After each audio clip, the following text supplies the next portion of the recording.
We need to license more of these shops in Vancouver, and other cities are going to start doing the same thing as well. This Vancouver business, which sells magic mushrooms and other illicit psychedelic drugs, recently got back its business license, and this comes after the Vancouver police back in November raided its multiple storefronts, confiscated product, and arrested its owner, Dana Larson, briefly for a few hours. So that means for now it's business as usual for Larson's shops, which have been selling psychedelics for a number of years. And even after the raids, he kept operating the business without a license anyway.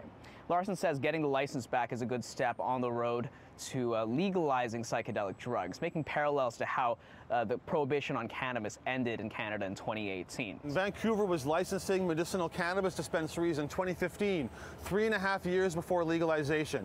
That was the right decision then. I think most Vancouverites support that, and we're in the same situation now. On Tuesday, a Vancouver City Council subcommittee voted to give Larson his business license back, and there were 3 voters drawn at random. So there were 2 minority Green Party councillors, and they ended up beating the 1 councillor from the ABC majority. Mayor Ken Sim called the Green Party's actions disappointing and an act of activism on a matter that isn't under their jurisdiction. But the Green Party councillor Pete Fry told City News that they made the decision based on evidence from staff that said Larson's shops didn't do anything that would constitute business misconduct. It's arguably safer to buy it from a bricks and mortar dispensary that has some accountability. But I also want to remind the mayor that we made our decision based on the evidence that was presented before us. The activism will be coming in a couple of weeks when we bring in motion to actually explore a framework similar to what Vancouver did in 2015 with marijuana.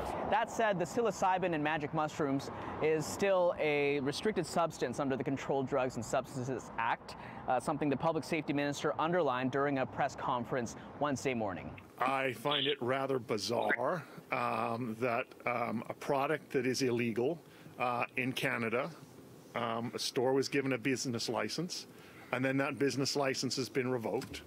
And now they've been given a business license again. It makes absolutely no sense to me. It's easy to be at the provincial level and complain about it, but at the city level, cities have to deal with the reality of these shops opening up, and the way for a city to get control is through licensing and bylaws and regulation. In Toronto, magic mushroom stores have also been operating in a similar way, but the police in that city have said enforcement is mostly focused on the trafficking of illegal drugs that cause overdose deaths. The Vancouver police didn't make a spokesperson available for an interview, but in a statement to City News it says in part, anyone trafficking a controlled substance can face arrest and criminal charges. The existence of a business license does not change this reality or the law, and the results of our investigation and recommendations for criminal charges will soon be forwarded to Crown Council. In Vancouver, Kier Junos, City News.